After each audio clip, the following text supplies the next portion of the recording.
Hi guys, and welcome to another batch of your replays, and today I picked out two tanks that I haven't seen played or I haven't played myself in a long time, and they're two lower tier premium tanks, both American light tanks. The first one is the T2 Light, the tier 2 American premium light tank, and this is a little beast, but it has some problems. Like most light tanks, it has no armor, so if you get shot, you're usually going to die, and the ammo is not fantastic. I mean, it's okay, you've got 30mm of penetration, you've got 12 alpha damage, but it's an autoloader, it's a machine gun. So you put out a lot of damage very, very quickly, and the reload of the clip in the tank is only about 7 seconds. So it's a little beast when it gets to fire its gun, but it's fast, it's maneuverable, and it's a lot of fun to play. Probably the biggest letdown with the T2 Light is the fact it doesn't get special matchmaking. In fact, it's one of these rare tier 2 tanks that actually sees tier 4s, so it can troll you when it comes to matchmaking, and your 30mm of penetration isn't going to do a lot of damage in a tier 4 game. So you see a lot of T2 Light drivers carrying premium ammunition, and the premium isn't that much better. You only get 41mm of penetration, so even premium ammo in a tier 4 game isn't that good, but it's a troll tank. The view range is not fantastic, but it's fast, it's mobile, and it can be a lot of fun to play. Oh, it's also not a very, very good crew trainer, but you only play the T2 Light if you're going to be having fun. You don't play it to make credits, you don't play it to train up crews. So we are here with Alioza. He is here on Provence. He's in his T2 Light, and unlike a lot of your replays, I've had to watch this game before recording. So I knew that was going to happen. I don't know how many games Alioza's played in this tank, but it's so fast you can't do things like that. You track yourself straight away. But yeah, there's a special reason I had to watch this game before actually recording. And I hate doing that because I don't have that much free time. And if I have to watch replays before recording, that just cuts down on basically by half the number of replays I can record. But Alioza, you can look at the speed here. Look how fast he's able to get up. Usually this is suicide, and even tracking himself, he still manages to get up here long before the T7 combat car. And when you can get a tank into a position up here, you can cause chaos in the enemy lines. Now, unfortunately, he's come up against a Panzer 38T or 35T, and that is a heavily armored tank for Tier 2. This is an all Tier 2 game, by the way. And you can see the red reticule. So this is a machine gun. It doesn't have a lot of penetration, and basically if you're trying to shoot targets at any distance further than about 300 meters, you're not going to pen. So, a lot of tanks up here. Alioza goes for a reload. And he's going for the PZ-1, takes him out. Look how awesomely quick he's able to take out that PZ-1. But he takes a... oh, he bounces. He actually bounces a shot from the PZ-38T, or 35T. And he's able to kill him and put the rest of his clip into the M2 Light. Now, he's got a reload of 7.65 seconds. It's a very, very fast reload. Someone else takes out the T2 medium, but he's on 2 kills already, and he's just causing chaos up here.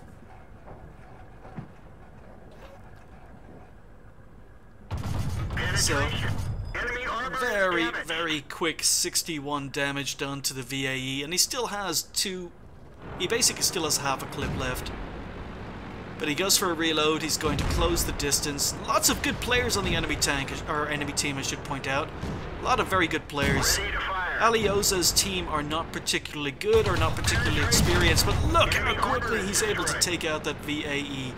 He does take a shot, he does get ammo racked, he uses a repair kit, but he's down to 57 health now. He's taken 2 hits and absolutely amazingly was able to bounce too. This tank does not bounce, so he's not shooting on the move. He's closing the distance till he gets nice and close. He gets a hit by a T2 medium camping at the back, but he does take out the Lloyd gun carrier for kill number 4, and now he's making a big mistake. T2 medium seems to be firing a derp gun, and he's not firing it particularly well, but Alioza sitting still in a T2 Light, and a T2 Light does not do well when it sits still. But you can see how quickly he's able to take out the T2 Medium for kill number 6. There's Top Gun. T26 misses. And he gets taken out on the second shot. So that was basically a Top Gun. Now, I had to watch this game before actually recording it, which annoys me. And the reason is because Alioza left the game, and if you leave a game before it finishes, I don't get a nice What Replays score sheet. I get nothing. I don't even know the result of the game. I don't know how your team did. I don't know how the enemy team did. I don't know how many credits you earned. I don't know how much assistance damage you did. I don't know how much potential damage you took. All I have to go on is this description: Top Gun and Ace Tanker. Now, while you pretty much demonstrated, Alioza demonstrated how much fun the T2 Light Tank can be, the reason I'm showing this replay is basically just to say, guys, if you don't have an end score result, if you leave the game before the end of the game, no matter how good it is, I'm not going to be using it in future. I want to see those end score results because it gives me a lot more to talk about. Maybe you don't want to hear me talking, but it's just the way I do things. So anyway, it was a nice game, Alioza, but it's a pity I can't show any more information. Moving up a tier, we've got ColubrineDeuce in the Locust, a tier 3 American light tank, and this is a tank I absolutely love. In fact, I couldn't be more positive about this tank. I gave it a very, very positive review when I did an Is It Worth It? Yeah, in the replay description of this particular game, ColubrineDeuce was saying that on a What topic by Highflyer15, someone suggested that he buy this tank as an American light tank crew trainer. Why are you going on to Highflyer15's light tank crew trainer topics when you could have just watched my flaming review, ColubrineDeuce? Anyway, he's here on Malinovka. This is a great tank. It's a really, really fast, mobile tank. No armor, but it does have a punchy gun. And the other thing I want to point out is this is the first game that ColubrineDeuce has ever played in this tank. So he's learning the tank. He doesn't know its strengths, he doesn't know its weaknesses, and he's auto-aiming. But you can see the rate of fire is awesome. It's got a really, really nice gun. It's got really, really nice rate of fire, nice aim time, nice accuracy. 56 millimeters of penetration at tier 3, 40 alpha damage. And you can see he's just tearing enemy tanks apart. Again, auto-aiming a lot, but there's kill number 2. The premium ammo has 78 millimeters of penetration. Now, I will say that the penetration at distance does drop off. You can see that auto-aiming on the M7 Priest, he's got a red reticule. So he goes for a few blind shots. That one looks as if it hit the ground. Goes for another one that looks as if it hit the ground. So at the moment he is playing rather passively. He's sniping, he's got his binocs, he's got his camo net. Don't know if he's got 6th sense on the tank, but he hasn't taken any fire yet. And he moves forward, lets his binocs kick in, spots a T-18, gets spotted in return. There's his 6th sense. He does have a good crew in here. Avoids the T-18. Now there are 3 RT, there were 3 RT, there are only 2 RT left now. Takes a hit from a LTP. This tank doesn't have a lot of armor, so you really can't afford to get hit. You've got to use its speed, you've got to use its maneuverability to avoid getting hit, or you've got to use its camo rating because it is a light tank. Where'd they go? So he's moving up. Permission to engage. Again, pre-aiming or auto-aiming. Ricochet. And he's bouncing on the rear of the T-18. He finally gets a shot in. Now, he was using premium ammo there, but he didn't have a lot of premium ammo loaded on the tanks. He's back to regular AP. His team have been flanked in the north. His RT is running for it, and ColubrineDeuce is just moving in for the kill. Goes for a blind shot and a PZ-1C. He goes stealth, and again, auto-aiming. Trying to get this LTP, shooting on the move. You can see his aim reticule is not very small, so shooting on the move, it can do it, but it's not fantastic at it. But the LTP gets taken out. He's defended his RT successfully. He's moving in. Oh, the PZ-1C died. I missed where that happened. So it's still looking 50-50-ish. Score is 9-7. But the rest of his tanks are camping spawn.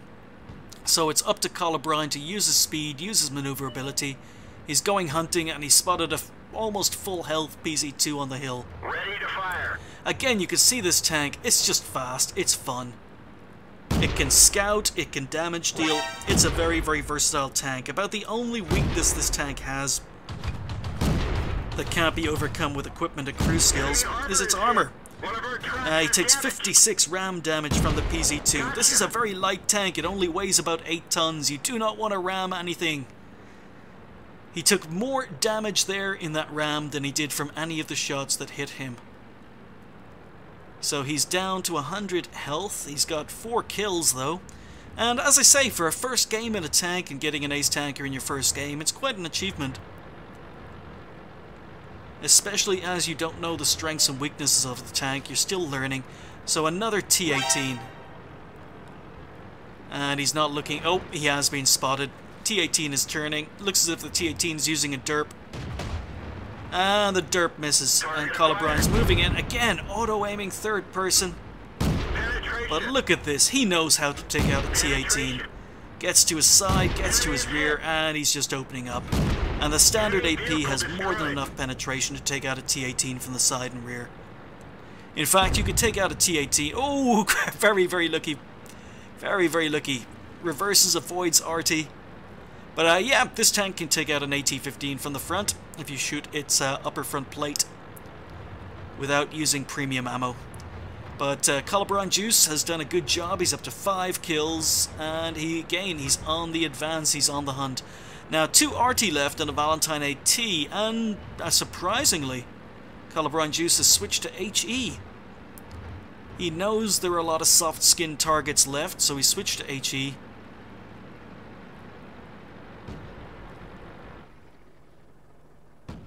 And letting his binocs kick in, sits there. Nope, binocs don't spot anything. So it's a very, very comfortable game. He's on 5 kills, just 2 enemy tanks left, both RT. The M7 Priest is spotted to the left. Sexton is spotted to the left. Misses his first shot in the move. Aims carefully, 50 damage with HE. And now he's going back to the regular AP. Blind kill on the Sexton 1 for kill number 6. There's Top Gun in his first ever game in the Locust. And he's going to close the distance with the M7 Priest. Locust is just a fun tank to play, and if you've got a T-71, guys, T-71 is a perfect crew trainer. It fits the T-71 crew perfectly. Other American light tanks, unfortunately, are going to have crew members left over, but if you've got a T-71, the Locust is a decent crew trainer. But 7 kills there by ColubrineDeuce in his very first game ever in the Locust, and I don't feature this tank on the channel very much, so it was nice to see it in action again. So there you have it. M22 Locust, ace tanker in his first game, also a Top Gun. He finished top on XP with 861. Nice XP total, 637 damage, 7 kills. 39 shots fired, 25 hits, 20 penetrations. I think the gun is much better than that, ColubrineDeuce. You've got to get out of the habit of auto-aiming and shooting on the move. But other than that, it was a really, really nice game. He received 6 hits and bounced 1. So this tank doesn't have any armor. You've really got to stay on the move to avoid getting hit, or you've got to use a camo net and use its camo values in order to stay hidden in order to avoid getting hit. But it's a very, very solid tank. It's a lot of fun to play, and I do recommend the Locust. He spotted 3, damaged 8, destroyed 7, did 243 assistance damage, and earned 24,000 credits on a premium account. Not bad for a tier 3. 1291 XP, first game ever in the tank. So it was not only the first game of the day, it was the first game ever times 2 with an XP bonus thrown in. Left him on 3,356. Yeah, M22 Locust. Pick it up on a sale. It's only going to cost you a couple of hundred gold, and it's a very, very fun tank to play. A little bit of a stress reliever. Great gun, but not a lot of ammo, so you got to watch your shots. But nice penetration and a lot of fun to play. I want to thank Alioza and ColubrineDeuce for sending those replays in today. Nice to see some action in low-tier premium tanks I haven't played or haven't featured on the channel very much. And I'd like to thank you guys at home for watching. I'll see you next time.